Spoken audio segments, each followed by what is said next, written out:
Welcome, friends.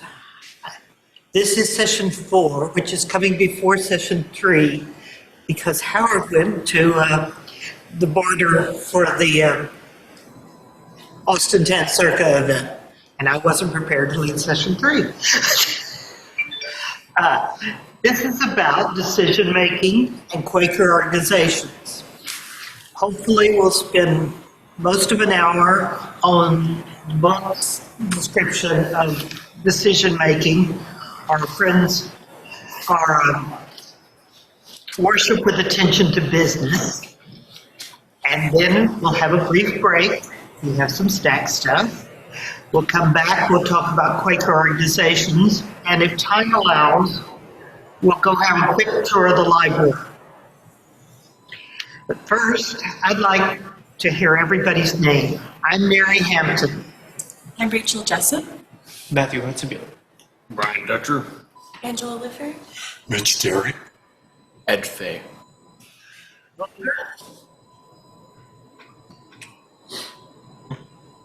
It looks like we have Volker and Paul Pierce with us up there. I don't know if they're- Hello. Volker M. Schweller from Harlingen.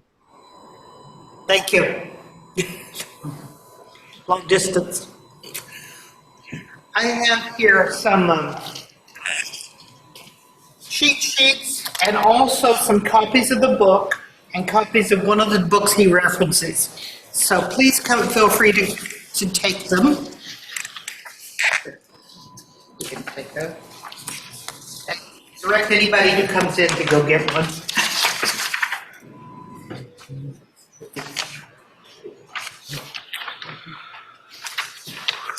I got it. Keep it for the next person.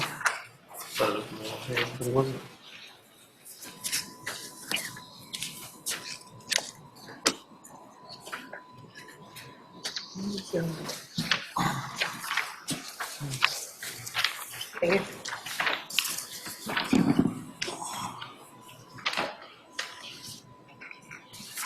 So the first part we're looking at is spirit and decision making, which is on one side or the other. Also refers to chapter 4 in this book, The Quaker Way. One of the interesting things, comments it starts with, is that one of the least changed parts of Quaker activity is the form of decision making. We look at page 65. However, there were two things that struck me immediately as different. One was they said we should meet in the Bull and Mouth or some pub. and secondly, this was the men's business meeting. And they didn't even they started women's meetings for business 10 years later in 1672.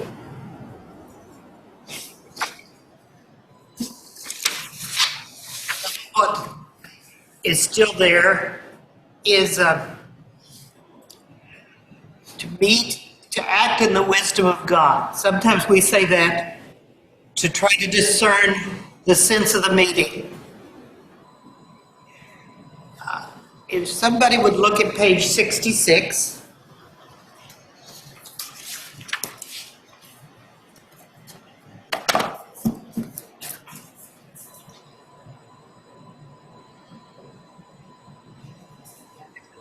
An indented quotation down there. I want to.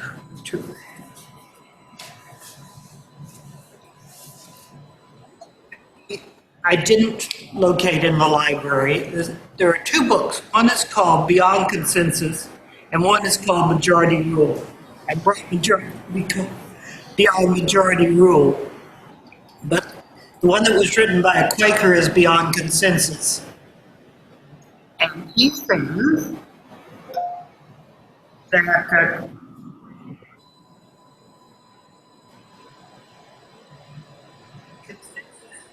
is about reasoning to establish where people seek a satisfactory decision. Through consensus, we decide an order of the meeting, allowing it to be decided. Being a consensus maker is a secular process. The sense of the meeting is where you let God have a voice. And some people talk about that different way. Obviously.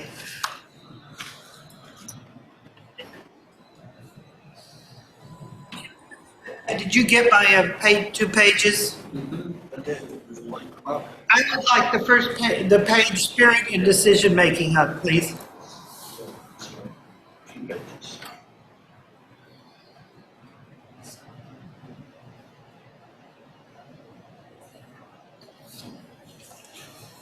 There it is, I see. Okay.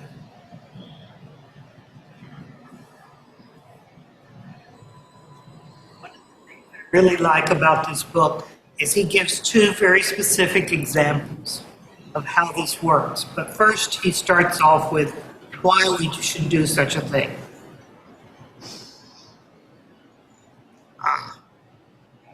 Other page, the second page. Back to front. That bit, spirit decision making. Yeah. The second page, deeper awareness by all present. See the truth of the matter. Spirit. And beyond individual wants and abilities. This is an English friend writing in Britain, so some of the terminology is different. But if you look at page 70, it's kind of like a decision we had to make in this meeting. Child care workers here, and apparently there, have to pass a security test. That's not the term for it.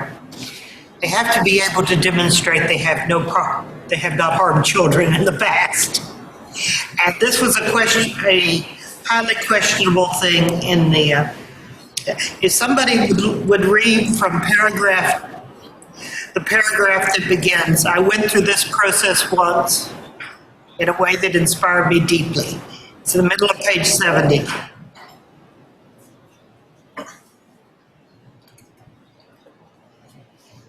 I went through this process once in a way that inspired me deeply. It was in my old meeting in Birmingham back in the 90s. We had just received advice from the Friends House, our central body, on how to comply with the government's new law on child protection. Anyone who's given responsibility for children in any organization must have a police check on their past record to see if they've ever been found guilty of abusing children. The advice was that we should draw up a policy to see that this was done, but it raised some of our hackles when it was presented to us in meeting. One male friend wanted nothing to do with this interfering legislation, which implied that we trust no one in our organization and suspect everyone as a possible child molester. Another friend was very nervous about the implication that we might have such a molester in our midst, and was all in favor of implementing a very tough policy. I didn't like the idea because it seemed like we were being told what to do in our own meeting, overriding any discernment we might have. Shouldn't we perhaps resist the state on this occasion by refusing to comply with the law? It was a heated discussion, as you can imagine, and we were not going to get a united minute on this occasion. We called a special meeting. This time, Almost threshing session sometimes. threshing session. Yeah, what he calls a special meeting. This time we sat in a circle without a table and asked everyone in turn, there was about 10 or 12 of us, what we felt about the issue and what the background was in our experience that led us to feel this way. It was most enlightening. The male friend told us of his experience as a social worker when he had been deeply hurt by a false accusation, in court I think it was, that blamed him for the mishandling of some children. The accusation was withdrawn, but he didn't want to have to go through such an event again or have it dragged up in the meeting. The woman friend admitted that she felt very nervous with children anyway and was terrified of being asked to look after them herself. Her nervousness made her feel that looking after children was a dangerous and dodgy business, so she was glad to have a test run on everybody. I said I didn't like being told what to do on this matter, and on reflection, I was surprised to see myself saying this. I didn't like being told what to do on any matter. When we finally got around the circle, there was a sigh of relief. We knew now that we were all coming from different places. We saw no reason to disagree. Instead, we found a policy that would feel right to all of us. We asked the nomination committee to find names for Children's Committee from a list of friends who said that they would be happy to work with children and happy to go through the police check for the police. We had a minute to that effect, and it resolved the issue on our minds.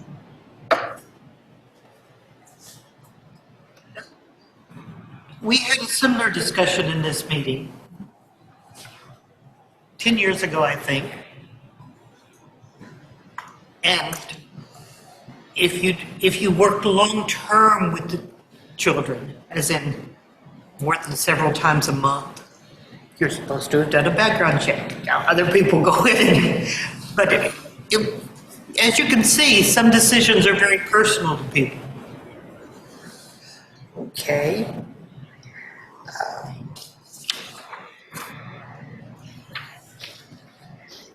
Talks about what is essential to the process. I'm going to go to the other example. Out of curiosity, how many of you have been to business meeting? Okay, so if you have, feel free to comment as well. What is essential to the process? Silence, honesty. He kind of goes around feelings. Beyond individuals, if you'll turn over to page 74,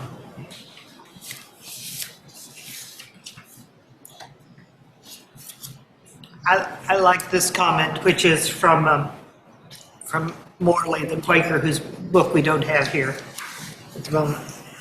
When I'm able to set my ideas apart, and you are able to set your ideas apart, doors are open which allow solutions to enter on a shaft of light.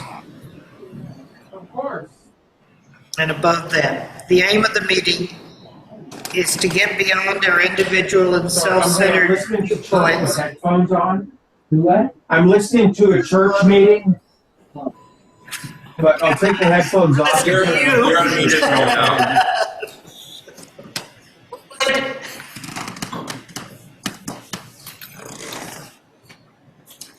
Hey, Paul, you're muted. There we go. But for what we need. The aim of the meeting is to get beyond our individual and self-centered viewpoints to one where we can see all to be valid, i.e. the truth, the best possible solution. Here's another example that I like very much, which starts another page over on 76.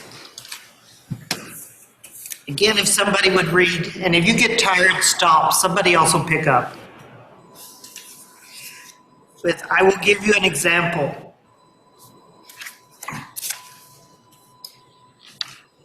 Example from Barry Morley's own meeting in America. At the end of a business meeting, the clerk asked if there was any other business. A woman friend, Linda, stood up to say that she'd recently walked down the lane to the meeting house, but she broke off her story to cry. Friends waited. She then, a little more composed, resumed her story. It had been Memorial Day, and she saw men with guns in the Quaker graveyard. Another friend tried to explain. There are people buried in the graveyard who served in the military. The men were honoring them. But they were in the graveyard with guns, Linda said through tears. Other friends expressed sympathy with her distress. Others expressed anger that such a thing should be allowed. But once again, the situation was explained. They're from a veterans group. They decorate the graves of veterans every Memorial Day. After all, someone added, we knew they served in the military when we allowed them to be buried there. This looked like a stalemate. Then a friend said, if a choice has been made between Linda's feelings, as she does, and men with guns in the graveyard, that's not a difficult choice. Linda's feelings, and those of others too, had not been taken note of or recognized. And an older friend asked Linda, do you have strong feelings about veterans being remembered? Having been heard and hearing the others, Linda was able to reply, no, I have no objection to the men being remembered. Might we allow them to decorate the graves, but leave their guns outside? Suggested another friend. Another friend supported this. I can prove that if that's acceptable to Linda. Yes, said Linda. I would find that acceptable. The meeting fell silent and then adjourned. Postscript. A year later, quite unexpectedly, Linda reported to the meeting that she had visited the graveyard on Memorial Day to check on the outcomes, check on the veterans. They left their guns outside when they went in, she said. The silence that followed, comments Morley, amplified the sense of unity we had felt a year before.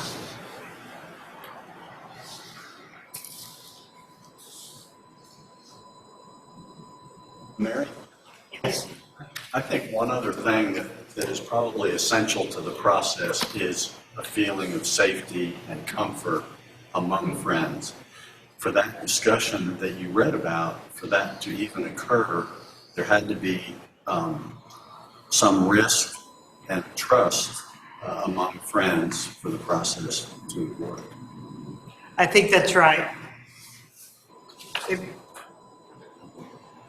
not be one of his specific points, but I think that's absolutely true. That and people need to feel free to say what they want to say. And that everybody who's there,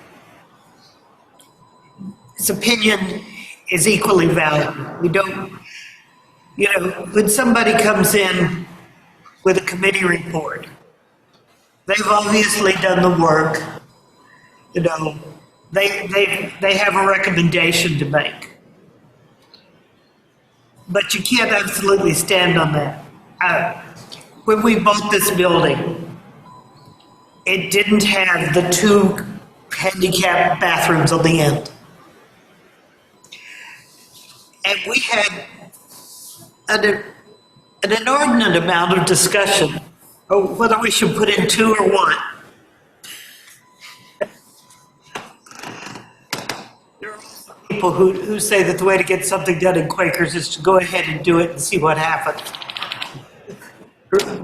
That doesn't happen. It doesn't happen with the 2 bathrooms, but somebody painted the social hall rather than waiting for a consensus on the color.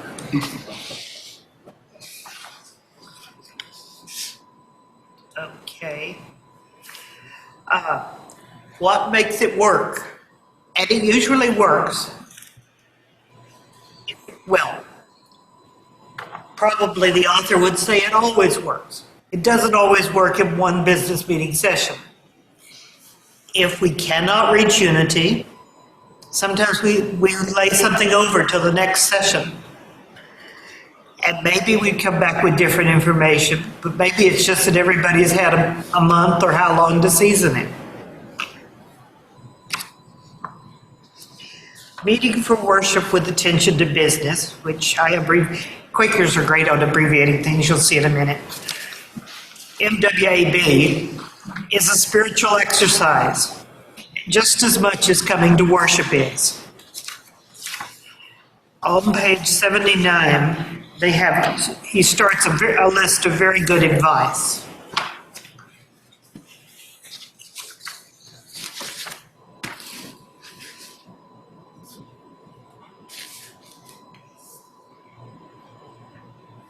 I'm going to start reading, and when I stop, somebody continue. What makes the Quaker way of deciding an issue practicable? Then is that we pause between contributions, not jumping in as soon as we get a chance, and not interrupting.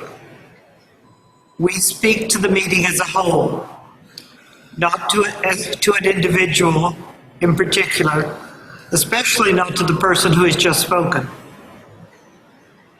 We defer to the clerk. Like the players in an orchestra, we wait till we have a cue for the conductor and we are free to speak. In a large gathering, this normally involves standing or raising a hand and waiting to be called. In a small meeting, a look or a nod may be enough. These 3 can be summed up by the advice of George Fox. Be still and cool in thy own mind and spirit from thy own thoughts. Somebody else continue. We listen attentively to everyone, even the least articulate or knowledgeable. We speak briefly and to the point, avoiding the desire to make a speech. We avoid rhetoric and manipulation, which may persuade people temporarily, but not convince them deeply. We may prepare our minds beforehand, but not our opinions. The clerk has to bear that in mind too, since anxiety about an item on the agenda may persuade her to settle her own mind about it first. These four can be summed up by Fox's words again. Let truth be the head, and practice it. We keep silent while the clerk writes a minute. The temptation is to chatter while the clerk scribbles quietly at the table. But she is trying to get the sense of the meeting, so she needs our quiet support. We unite on a minute, not on a vote. We're looking to agree not on the proposal that carries the day, but the form of words which expresses the sense of the whole meeting. We delay till another meeting if unity is not achievable. Even if only one member cannot accept the minute, it will be better for the meeting and the decision if we wait until we can all accept it, whatever it then is. We submit to the minute once it is accepted, which is a test of how seriously we take the process of being led by the Spirit. These last four may be summed up briefly by Fox's mind to the oneness. Did any of those sound difficult? I was curious, we may prepare our minds beforehand, but not our opinions, and how far that extends. When something is a controversial thing, it's very hard not to come into business meeting with my model for what should happen. And knowing the facts is preparing my mind. Okay. Saying, clearly what we ought to do is X and Y. Now, in many organizations, they're pleased if somebody comes in with a model. Certainly we're pleased when people have done their homework. But it's a very different thing than, and therefore here's what we ought to do. You will hear committees, and we recommend that we accept this bid to repair the skylight. And probably we will accept the bid they recommend. But there are many conceivable opinions people could have, up to, we don't need a skylight anyway.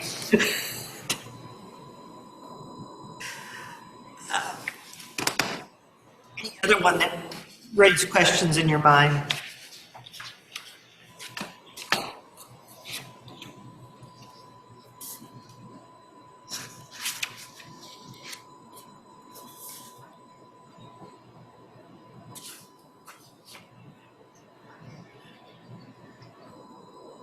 I thought that the point about avoiding rhetoric and manipulation, like it makes sense, but I was wondering what examples might be of that.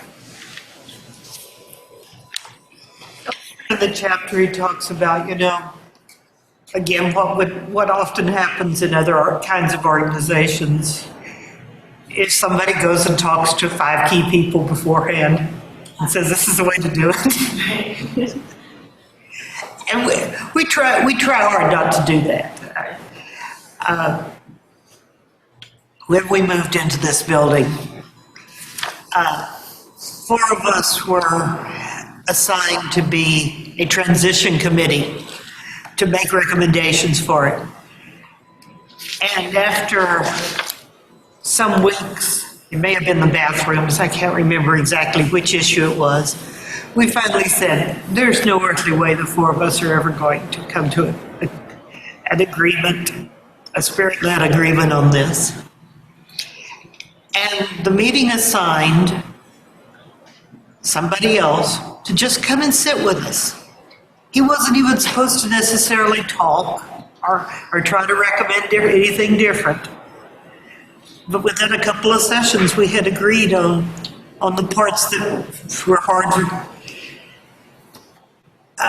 One of the things we often try to do is say that if it belongs to a committee, they should have a plan that they bring to business meeting, as opposed to out of the blue, let's discuss this in business meeting. If we were being really hard about it, we would say to the lady who was upset about the guns, have you taken this to community relations? But obviously that wouldn't have been the most helpful thing in that situation. Might just come from me being late, which I'm sorry about. So the minute here, is it necessarily a answer to the proposal, or could it just be a summary? Like, if no consensus was built, would there still be a minute to summarize kind of the end state of the conversation before adjourning? There are two. We do a minute. Some of them are real simple. Guns will not be allowed. The veterans may come in, but not the guns. Don Swarthard is released from membership to join the meeting in Greenville or wherever he moved to. If you read the friendly notes, you will see that there are two different things there. There are minutes, and they all get numbers. 2310-01, 2310-02, 2310-03 for this month, that number of minutes. And there's also summary. The budget report was approved. No, the budget report was presented. If the budget report was approved, it becomes a minute.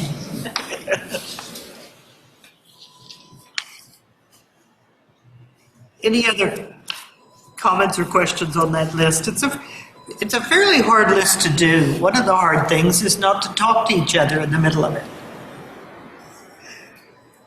But you'd understand if I just showed you this page.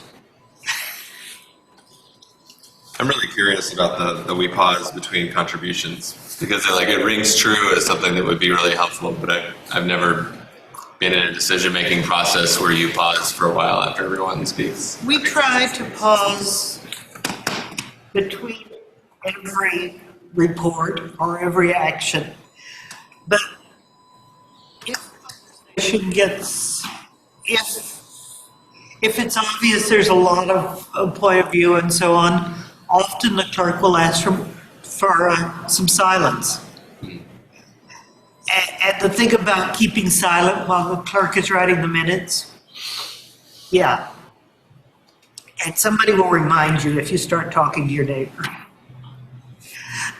Although we have a recording clerk, which helps because it's not just the one person trying to both lead the meeting and write the minutes. The pausing it sounded like the pausing is not just so the clerk could write the minutes, but also I don't say exactly why, but I imagine it's for the tone so that you don't give heated responses. Yeah. When the conversation gets, first of all, when the conversation gets hard to direct, as in people aren't waiting for the clerk to call on them, it's often helpful to say, can we have some silence now? And sometimes somebody who's not clerking the meeting will say, clerk, I think it'd be a really good idea if we paused for silence.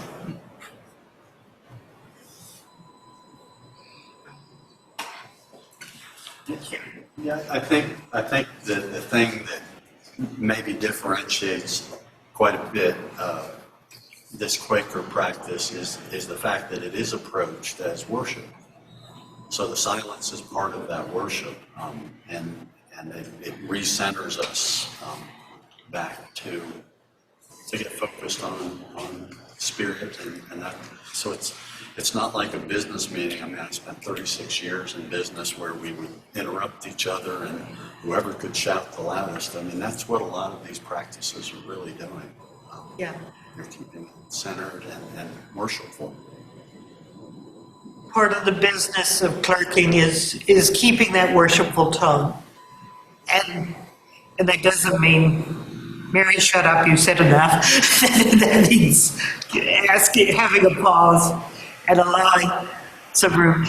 And one of the things he doesn't say here that we usually follow is to speak once on the issue. And you speak to the issue, not to what the person before you said.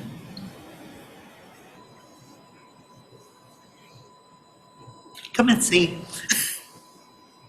Sometimes it's like watching paint dry, but other times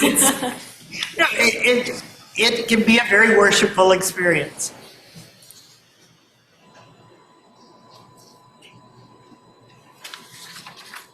So the one business meeting that I attended last year, I remember it was a debate on the budget and whether or not the budget was actually being calculated correctly. And I remember that one going, a lot of people talking about the issue multiple times just because there was confusion about the document that was presented, whether it was accurate or not. Is that something that typically happens, or is that just a case where the material wasn't prepared well enough? The presenter the presenter's numbers didn't match those of the other people who were talking about it. It's hard. I mean, ideally, maybe you would say, would you two meet between now and our next meeting and resolve these figures? But who knows, maybe we really need to get this budget approved today. We get pressed by the world's issues too. Yeah, that was ultimately the resolution, is that like, y'all reconvene and come back next week with these issues fixed. But I just remember that, like, unlike just a single person speaking about the issue, multiple people kept like raising the point over and over again in this instance. In my opinion, it is not good form. But as he says at the end of this, these are not rules. You don't get thrown out for disobeying them. They're the best practice recommendations.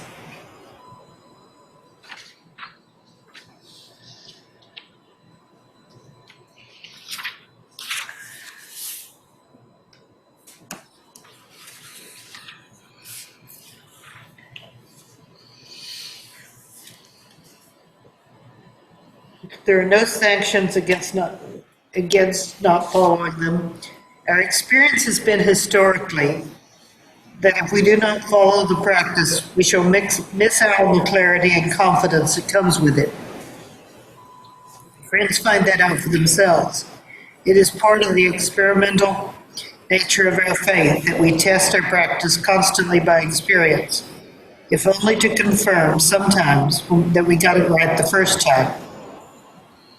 Once we are reassured of this, we can commit ourselves wholly to the discipline and hold on in faith when the process seems to be stuck or dragging on endlessly. Nothing is more heartening than to see it come right in the end. When consensus is reached, is there a feeling among the members that the issue has been resolved? And Generally, the other thing he doesn't include here is if you really, really can't agree, there is a procedure that we call stepping aside. Go ahead and write the minute, but please note that I am standing aside while you do so. And that doesn't happen very often, but it does happen. Generally, when it's a big issue, there is, it's more than a relief. There is a lifting of the mood when an agreement is reached. Sometimes the clerk just has to stand up and say, I believe this is our agreement. And then sometimes they do it as a test. tell me if this covers everything we had talked about. We have agreed. The soldiers may come in, the veterans may come in, but they must leave their guns outside, and they must tell us before they come.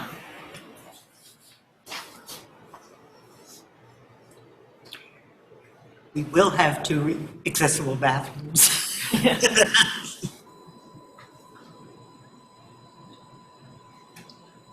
So is the point at which you can write the minute is when there's no objections? Is that basically what it comes down to, like what consensus means here? Again, it's not quite consensus because it's not just, okay, I'll compromise on this. It really is looking for, what is the spirit-led way to go here? And I mean, if that sounds a little woo-woo, it can be very practical. Yeah. You know, one bathroom or two. You have to make a specific decision. So who ultimately makes that decision? Yeah. Is it the clerk who The feels the clerk mood of the room? names the decision. Okay. Occasionally, somebody else does a good job of stating it from the floor. The clerk stands up and says, I believe our friend has named our agreement.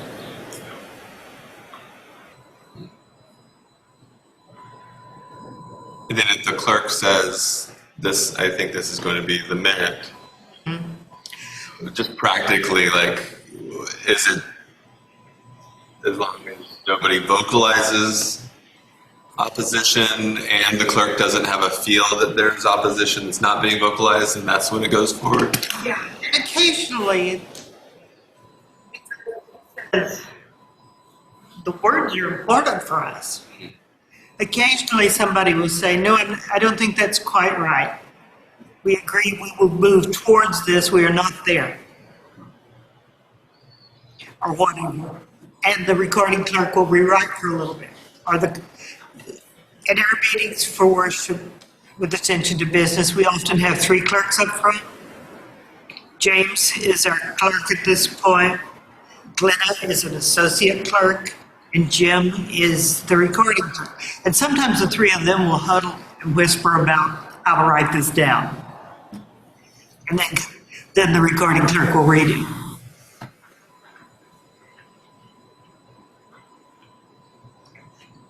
One other thing, just to add that I've seen often is the clerk of the meeting might ask, I believe we're in unity on this matter, and it's not a matter of, I don't think, waiting for somebody to vocalize. The clerk often will look around for head nodding or, head shaking indications that we're not in unity. And that's become even more important over Zoom, is looking for those signals. So it's unity. If there's an indication that somebody is not in agreement, concurring in unity with it, then it's time to stop and talk.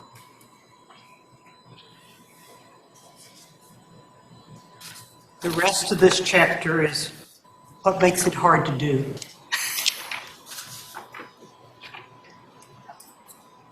Get attached to their own opinions.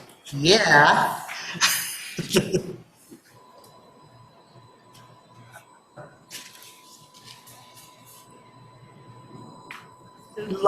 Lobbying for your point of view. This is well, let's see if I get these 4 people to agree. Nobody else is likely to speak up.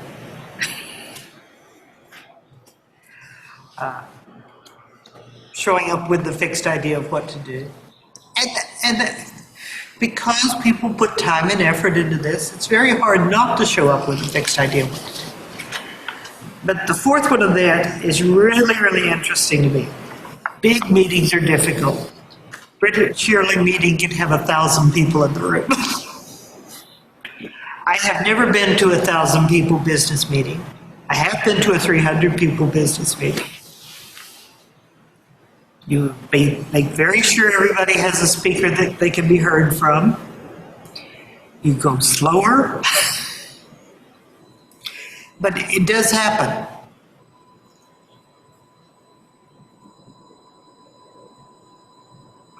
In George Fox's day of early Quaker movements, Like, how big were the business meetings? Were they really big, or were they typically very small, 10 people meet in a pub sort of situation?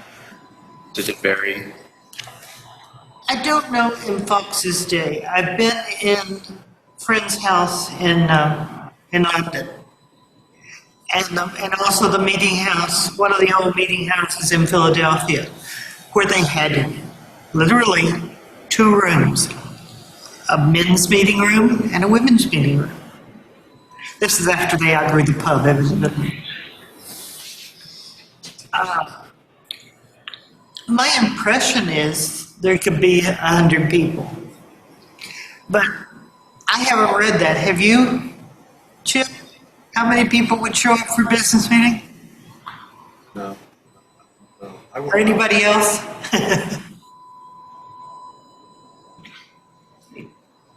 I'm really curious, like, if it breaks down as you go bigger, at some point, as you go bigger and bigger, you know, like, clearly, it seems like you couldn't run, like, the United States on this process. Yeah. If anyone of the, like, however many, what do we have, 600 million? Well, If anyone's like, no, I'm not in, then you can't move on. we'll get to the organizations, but like French General Council, which is an umbrella organization for unprogrammed meetings, has 2 committees, and one of them has 120 people on it. And when that committee meets, it is obviously a very curious undertaking. And they've thought a lot about how to do this, but they're following this process. For example, they have 2 recording clerks and they take turns so they can keep up. These, like, higher level meetings are filled with people who generally talk more as well, because they're representing their, Well, yes and no.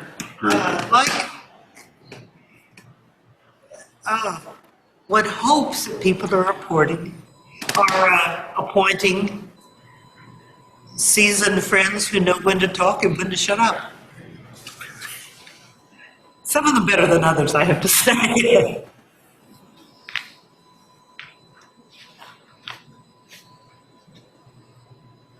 If I may make a remark, what I have observed is that not so much the size of the meeting, but usually business meetings are overloaded with points. And the group dynamics, the so-called group dynamics of a Quaker meeting are slower than a democratic functioning meeting. And then often there is not enough time and the meeting comes under stress. This seems to be what I have experienced, the business meetings, the main reason for uncomfort in the Quaker community. And people are not aware of it, and also the clerk is often not aware of it. Thanks, Bogar. That's true. What he called a special meeting, we've called a threshing session, which is a grouping meeting when we have no intention of reaching a decision. We just want everybody there to say where they are on the subject. So you had one about the Zoom last year. We had one about Zoom. Initially, when we closed down the meeting house during COVID as well. And so the purpose of the threshing session is just to get everyone's opinions on the table. How much of that is just to kind of release your own opinion, get it off your, is it to get it off your own chest, or? I think you learn a lot from the other people's opinions. I was thinking about when we were trying to buy a new meeting house, which went on for an inordinate length of time. And we looked at churches, we looked at a warehouse, we looked at various possibilities. And some of us would be, oh yeah, this is the one. And somebody else would say, I'm sorry, I just can't agree with that. And we had threshing sessions about what we wanted in a meeting house.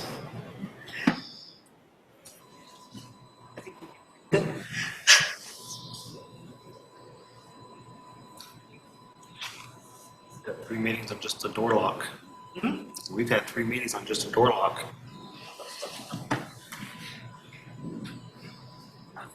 Anything else?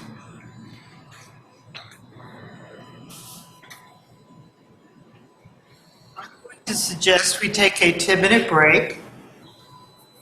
Have something to eat if you haven't, or if you have, and be back at 10 o'clock.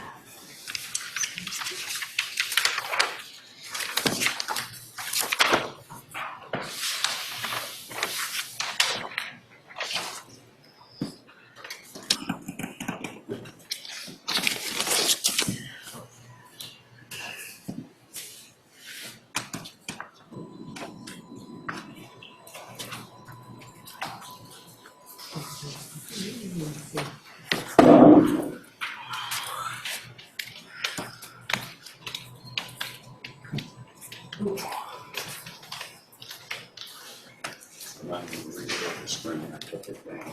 Oh, here. Let you get a break too.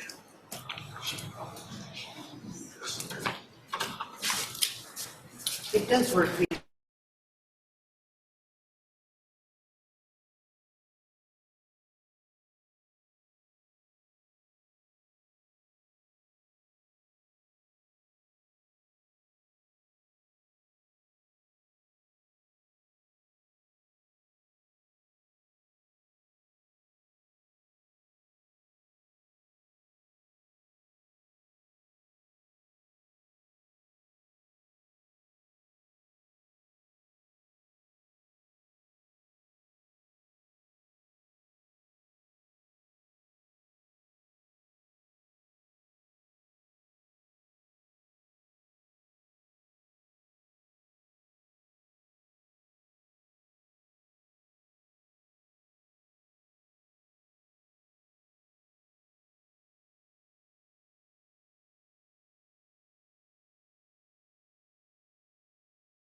Did you hand out something at the very beginning? I did. Would you like to Anything have it? remaining? Oh, great. Here. Two sides. One was the stuff we just did, and the other is about organization. Okay, good. So I have like this vision board of like about 8 things I'm trying to do during the year, and one of them is we could go to, I think it's like go to 6 Quaker meetings in 3 months, which I think I've done. I haven't kept track. I think I crossed that off. But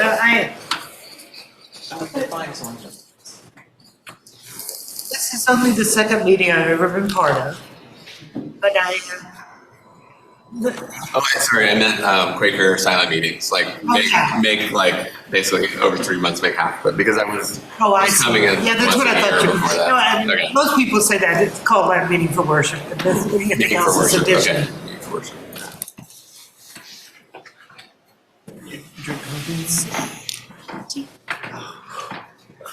Last time. Part of that, I made like AI generated art for each of my things, so I had to make like one of a Quaker meeting, and it was really hard not to make it all male or all female. And did it used to be like you said there were male like I men think business they may meetings? have, even for worship at some points, they separated. And certainly for business meetings, they separated. Yeah. One of my favorite stories is they weren't allowed to build a meeting house at some place, but they had a graveyard. So they put benches on the inside wall. And they all sat around the graveyard. There you go. That works. Okay. Some of this came from my head. Some of it came from a group called Quakers.org online. And they have definitions of all these organizations. Although we may go through them enough to have definitions too, if you're interested. The caption is mine. Some people say we're an organized religion, some people don't. The way it works from the top down is there are individual friends. Some of them meet in worship groups. Some of them meet in monthly meetings. For example, Friends Meeting of Austin is a monthly meeting. Monthly meetings are often, but not always, part of yearly meetings. I think there are 13 in South Central Yearly Meeting. And this is a South Central Yearly Meeting t-shirt. It's from about 25 years ago. It's a great shirt. It is a great shirt. I like it a lot. The kind of Quakers that we are related. Our yearly meeting is affiliated with Friends General Conference.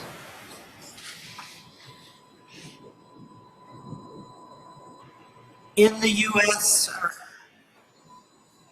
I think in the U.S. and Canada, there are 3 other overall umbrella groups for Quakers. And a few meetings are part of more than one of the 4. But there are conservative friends who are also unprogrammed, but presumably much more conservative. I have not been to a conservative Friends meeting. There's Friends United meeting, and Evangelical Friends Church International.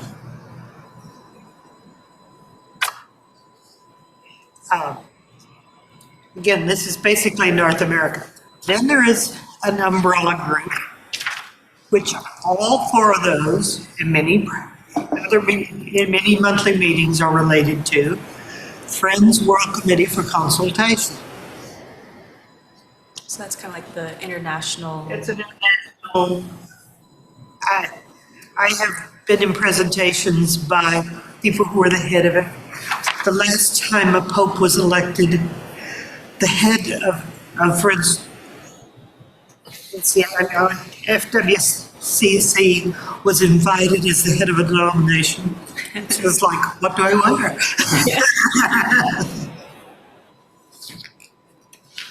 Which of the groups is most often responsible for friend schools? Is it the evangelical? You mean for the Indian schools? Oh, no, maybe I'm using the wrong term. Just like the schools that are Quaker schools, like that are common in like the Northeast. I think they vary. Yeah. I think they vary. George Fox is out on the West Coast, is either Friends United or Evangelical Friends. But most of have you seen the tree in the hall? Well, I see the tree in the hall when we go to the library. There are so many branches of Quakers Yeah. in the U.S. and in Okay, North but so the America. schools aren't necessarily from any one group more than others? No, I don't think they necessarily are. Because the older ones could be before things divided up this way.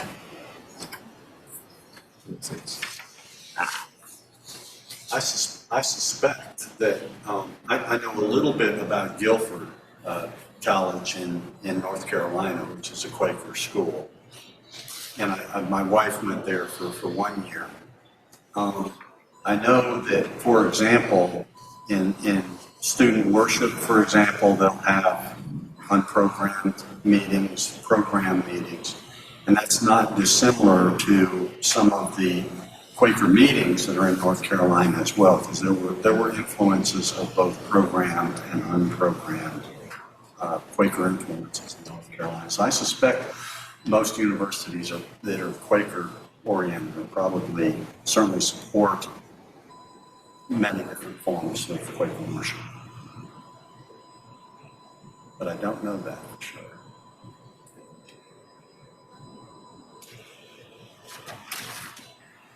The organizations below that, all but one came from the website. And there was one I knew about that wasn't there. Erica, what's the name of the religious education group you're part of? QREC, Quakers United, Quakers in Religious Education. Okay. Collaborative. Okay, that's not on here either.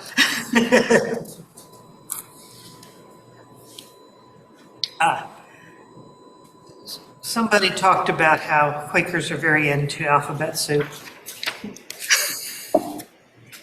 which is why I have at least written out the names. On the chart that's over here has a description for every one of those. Some of them I didn't know existed until I printed it. So can this be found on a website? This can be found at Quakers.org. Quakers.org. Our QuakerOrganizations.org. Is our book, would it be equally applicable for any of those? Sorry, I'm going back to these four groups. Would our book be equally descriptive of any of these four, or mostly Friends General Conference, or? Probably mostly Friends General Conference and maybe Conservative Friends. Okay. In England, Quakers never broke up into quite all the variations they did here.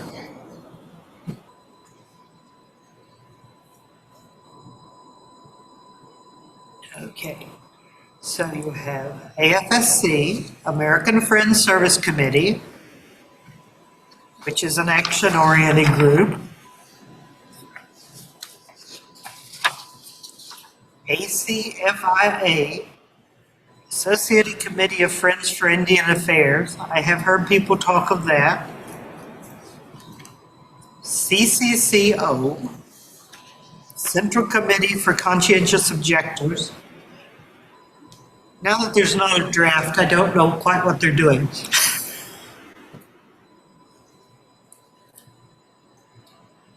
What? I think that should be ECAT. I think that's my typing. Earth Cure Action Team, which is different than Quaker Earth Cure Witness. They were both on their list, which I thought was interesting. A Friends Committee on National Legislation. That and AFSC, we have representatives from the yearly meeting who serve, including people in this meeting. Talk to Larry Kelly Mahaffey or Liz Yates. FLGBTQC, Friends for Lesbian, Gay, Bisexual, Transgendered, and Queer Concerns. FDS, Friends Disaster Service. FCE, Friends Council on Education. QEW, which I left out. Quaker Earth Cure Witness. This is the other one that wasn't in the published list. QUIP, Quakers United in Publication.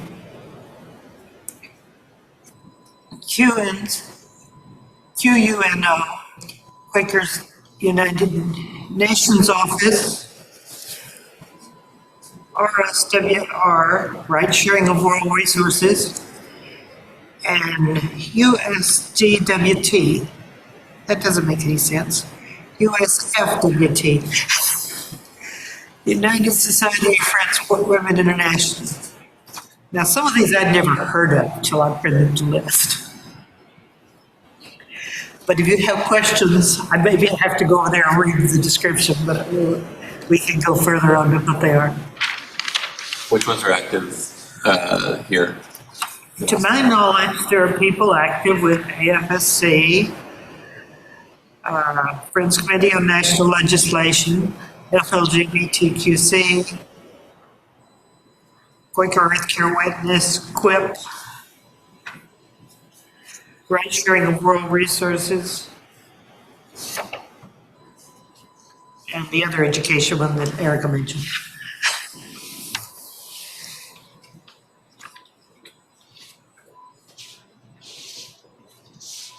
One of the things that happens at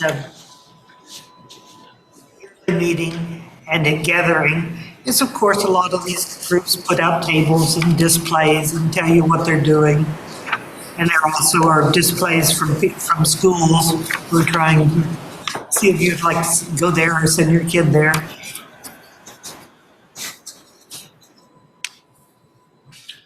So like Quaker meetings have like a bunch of committees. Do like these larger Quaker organizations also have a bunch of committees?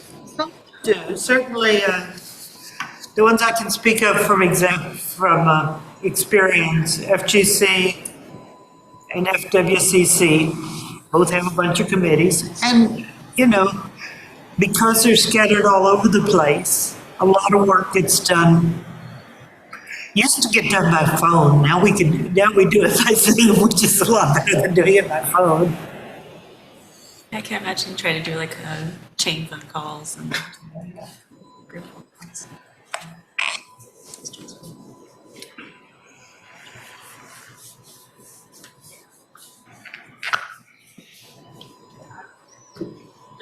List because I thought it was an institution, not an organization. Make a fine point. Is Pendle Hill, which is a conference and education center for Quakers. I have been there twice. Once to do a clerking workshop. And one of the things they did was the guy who was running the workshop had us line up by the size of our meeting. And we were almost at the biggest end. and then there were meetings that had 6 people or something down the other side.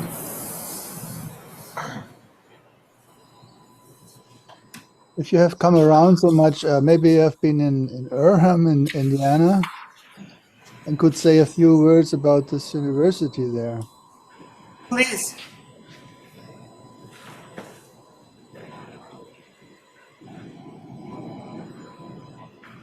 Please do. Okay, don't.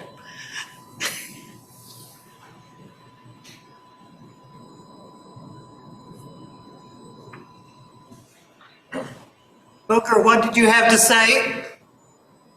Yeah, I said, since you have been around so much, you could perhaps explain the Durham University in Indiana a little bit. That's a Quaker university. What kind of teaching are they doing there? You would have to ask somebody who has been to a Quaker university. I am not the person. Unfortunately, I am fairly ignorant of the Quaker universities.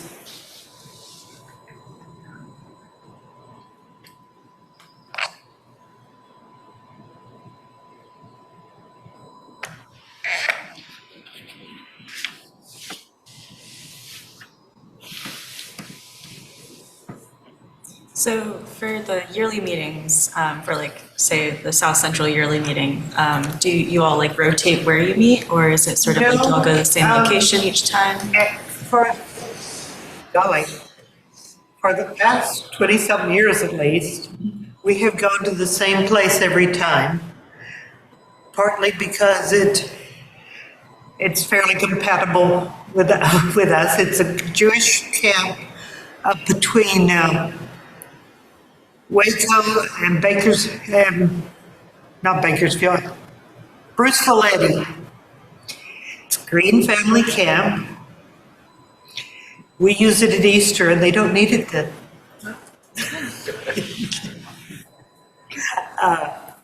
It's a lovely camp, and they've upgraded and put a lot of money into new buildings and stuff since we started going there.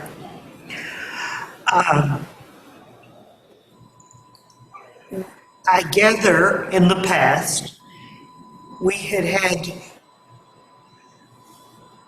had some difficulty with other camps, as in we weren't necessarily prepared to sign a statement of our belief that already is the camp. We do have queer, bisexual, and gay friends. This camp doesn't seem to care. They like us.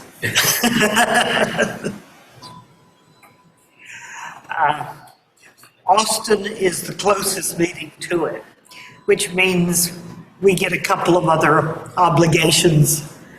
Like we often take our kids' furniture up there.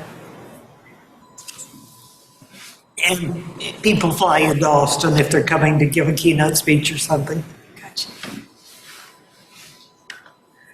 I think there are like 14 meetings in South Central Yearly Meeting.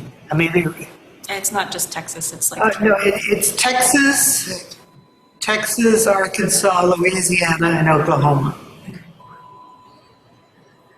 And we used to have people who came from one end of Missouri, but I never was quite clear why.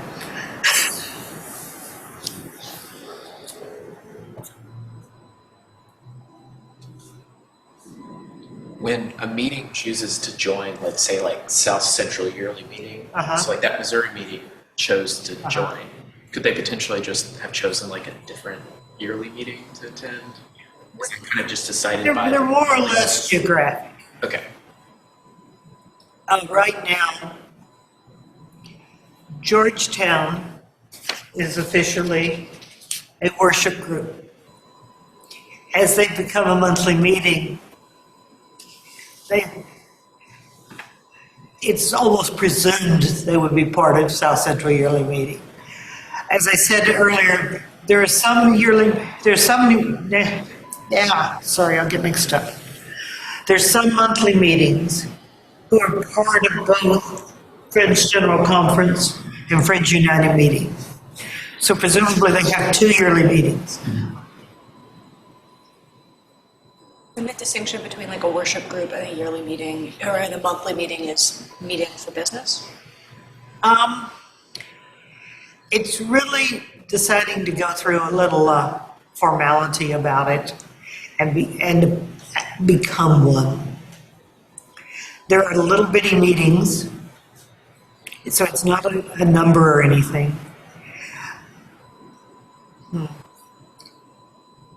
The meeting I was part of before I moved to Austin was a worship group or a preparatory meeting, but we have a business meeting every month. We didn't have any committees though, we just did things as a whole, and we have a clerk.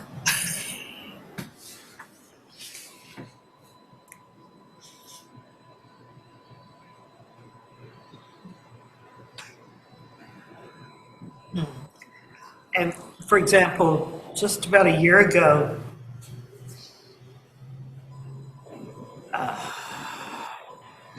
Pacific Yearly Meeting, which is California mostly, decided to join FGC. Some of their monthly meetings have been part of FGC, but they just finally decided they wanted to.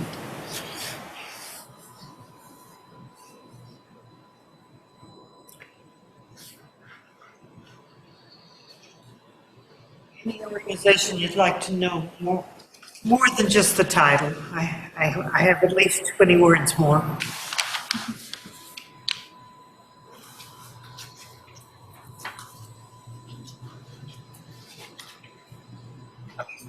BNL work in terms of their connection to policy, like outwardly towards non-Quakers? There are a couple of people in this meeting, as I mentioned, who are part of the representatives from the yearly meeting, who go to their things, but judging by their reports, first of all, lobbying in Washington, D.C., and secondly, they also do some lobbying here. Like, I've been to one visit to the congressman's office, and they ask for input every year from meetings, and then determine priorities for the year. And then we'll aim specifically at those priorities. The other thing that they do is they provide a neutral space for people from Congress to meet in Washington, D.C.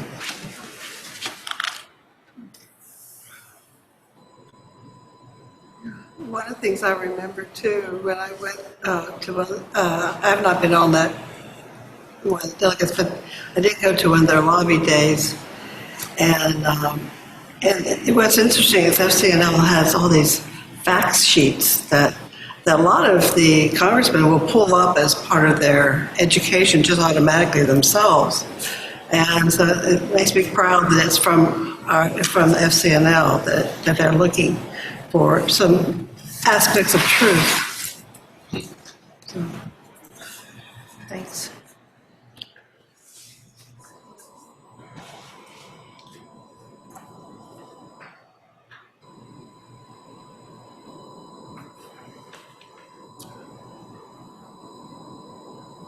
I was curious, some of them seemed a little bit, I was like, oh, I can imagine what that one is, but I was curious about the Quakers United in publication, because I was wondering, what do they do?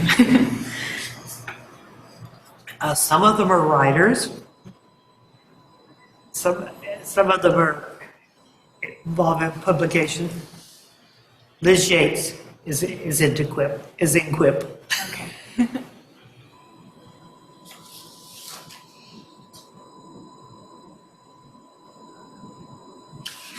The Quaker United Nations office is interesting, again, in terms of providing, both doing some lobbying and observing, but also providing a safe space for people to meet. That's not on the organization grounds.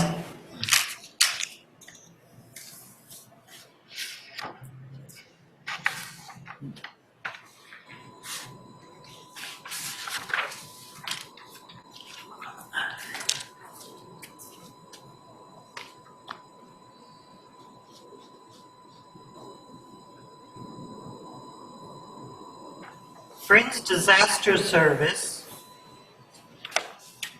I've heard of that one. responds to natural disasters, floods and tornadoes, etc., by sending trained work crews. I never heard of it either. Very, very small group. Small. localized disasters. I think the last one they deployed was 5 people. Very small group. Where did they go? They went up to Panhandle for the tornadoes about 3 months ago.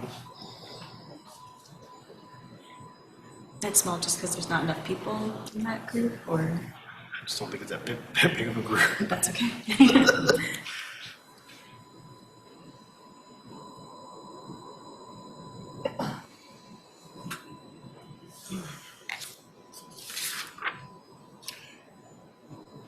Which ones have you had any direct contact with? Anybody? Maybe the monthly meeting is the only one? FCNL.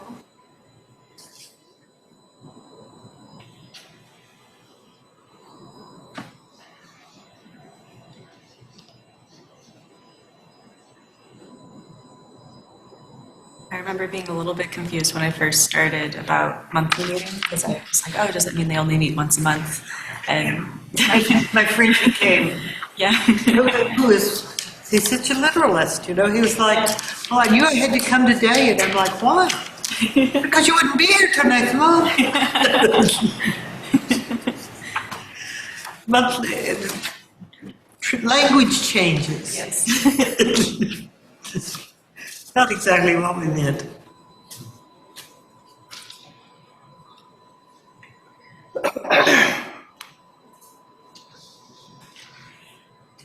So how do these organizations form? Like, what is the foundation of one? Is it just people get together from different meetings, have an idea, and form a Quaker organization, and then it's recognized by the greater Quaker body, or it's just... I think many of them grew and then got recognized. Okay. They happened first. Yeah. We can all agreed and then see You what know, to do. people who were into publications decided they should meet and see how they could be used to each other. Once they met, they decided they wanted to be an organization. Presumably, Friends Disaster Service responded to a few needs and said that we should keep doing this.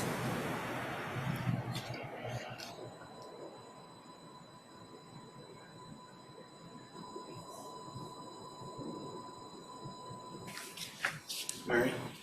One of the things too, some of these are broader than what they say. I know from talking with Andrea Bean, who is our representative on QEW, that, you know, you think of Quaker Earth Care Witness and you think of the things that they do. Well, one of the things that they're working on is the truth in Indian schools and some of the legislation that's going on. So some of these go beyond just what is in the name. Yeah, that's certainly true. That's probably true for more of them.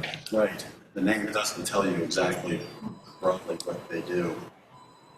We as a meeting support monetarily several of these organizations and they include that in our budget.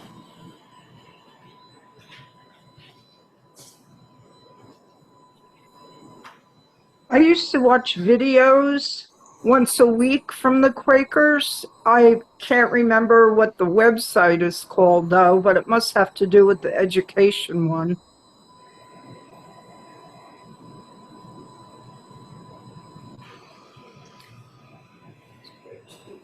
That's it, Quaker Speaks? Yes. Yes, that's it. I don't know who produces those. FTC, I think, is connected with it somehow. I believe. French Journal. French Journal? I think so. Yeah. French Journal.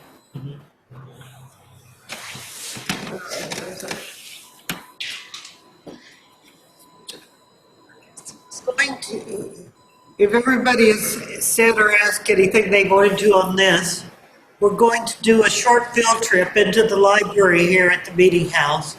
And Chip thinks he can bring you along with his laptop, so we'll see how it works out. Anything else before we go?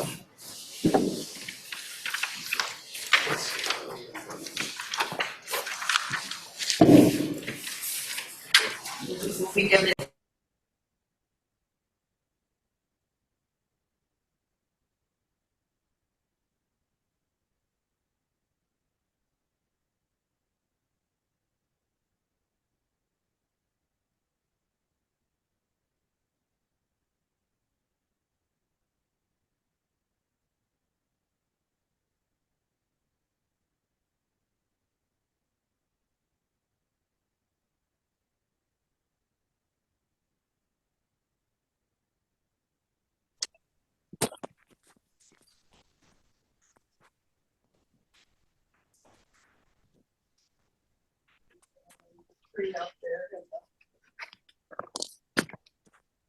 Come on in, yeah.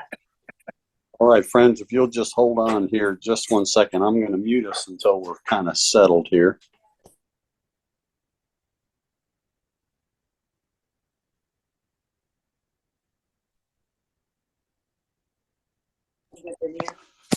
Can y'all hear us online?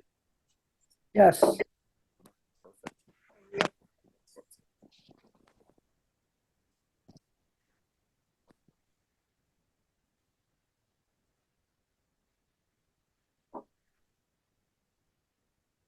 There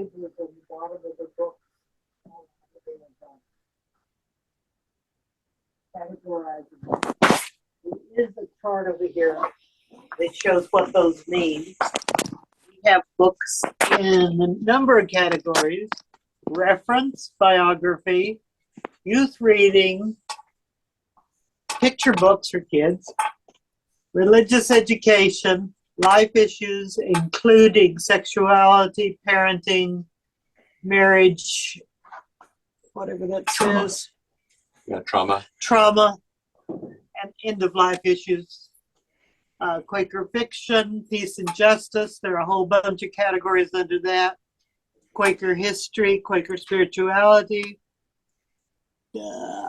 religions and spirituality in general, Quaker Pendle Hill pamphlets, Quaker ethics, Quaker practice, and then we have some other stuff over here as well. Journals, antique books, books by members and friends, audiovisual materials, and notebooks and home-produced goodies. It's a living library. You can take anything out. That's what it was. And the cards are over here, right? There are cards, and the cards are in the back of the book. Put it in, fill it out, put it in there. How do you interact with the library yourself? I put some of these the tape on these books. I guess as a user. We have a committee called library. Barbara's Is online. Barbara, right now we have Irene only showing. Hi, Irene. Barbara, Yarby, are you online? Apparently not. We have a library committee, which right now is basically Barbara and me. And we have spent a lot of time doing it. There's also a online resource to find out what's here. It's called Library Thing. If you go to Library Thing, Friends Meeting of Austin, you should be able to find out what we have. So I was actually wondering, how do you personally use it as a person, not who helps maintain it, but when you're reading? Like, what about this whole room do you find most useful and you interact with the most? I am a fiction reader. I know we got a couple of new fiction books recently, and I'm looking forward to read. And one of them, I was here for something else, and I had a couple of hours to spare, so I pulled out a book and started reading. I also found a book that I saw at Gathering, and I wanted to read, but I didn't want to buy. And it was here, so I checked that book out.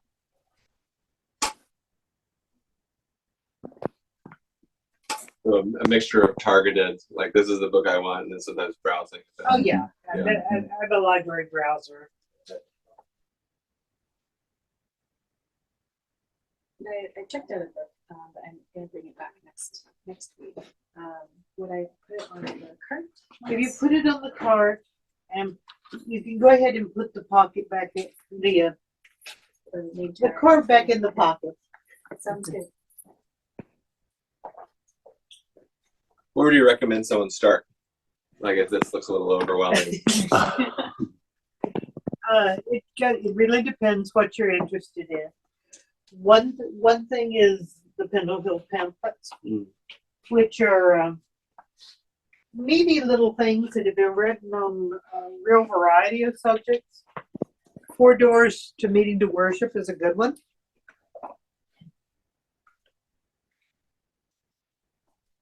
And we've had a subscription forever, so we have quite a lot of stuff. And like these tend to be people we know, or people you might know if you've been in Quakers for a while. William Tabor came here and did a workshop. Another one is by Walter Long, who's part of this meeting.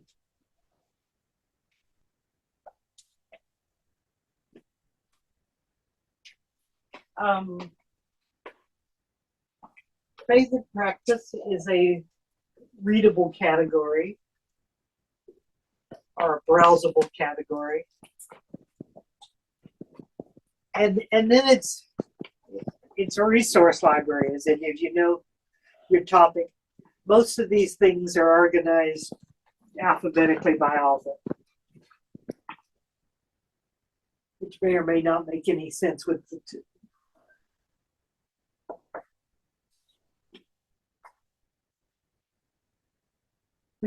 We get books several ways. We get books donated by people. We buy books, especially we buy books when somebody goes to a big Quaker event and there's a book display. If anybody gets to Philadelphia or London, they're bookstores. Quaker bookstores.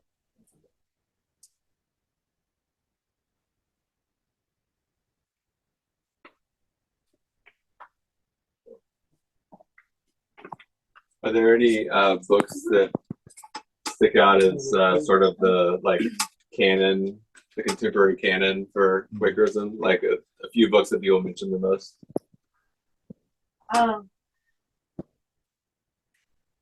If you want something heavy, there is Quakers for 350, Friends for 350 Years. Which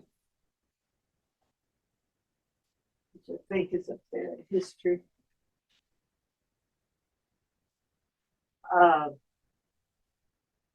There are various Quaker readers, some of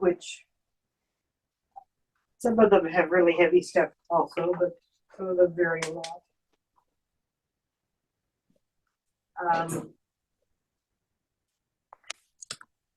Some of the essay stuff is nuts. Spirit Rising.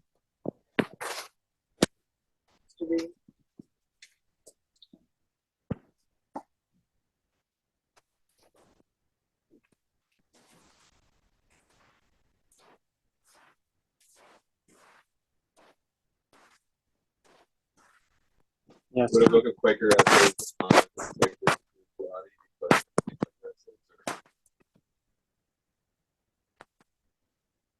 or? I think it would be an essay, but I wouldn't swear. Those are the good ones. It all depends. I mean, there's so many different things, and I don't use the library quite as much as I should. I know I came across Johnny Got His Gun, which I read in high school one time, and that jumped out at me, so I ended up getting a copy of that book and reading it at home. But the ones that I've enjoyed are like you say, are the ones that I can sit in here during worship and read, and they put me into kind of a worshipful state. Those are the ones that I enjoy. I also read a little bit of George Ellis he's a cosmologist, beginning of the universe astronomer kind of guy. He writes some great things. I've actually been to this meeting before, and then a couple other people. A matter of browsing around and seeing what you like. Where are we on time? Okay, 5 minutes. Anything else? And that's not all just Quaker books, right? No. Particularly this section is almost not Quaker books. A lot of the current affairs, world issues and stuff that came in the category. A lot of the ones with the brown on them weren't Quaker books.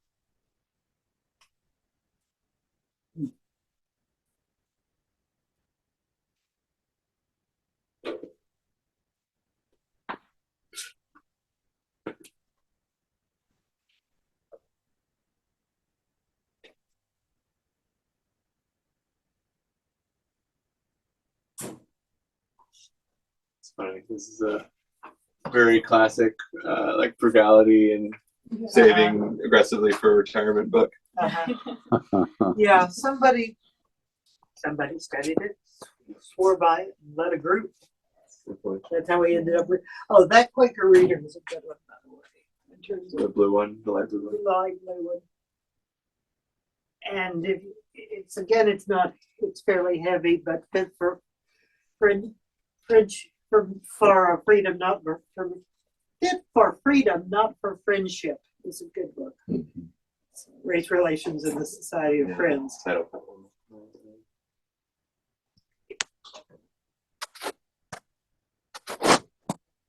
Shows, but that's different. Okay, next time I have time to spend in here, I'm gonna start that show. Okay, folks, unless somebody else has a question. Thank you, Ted.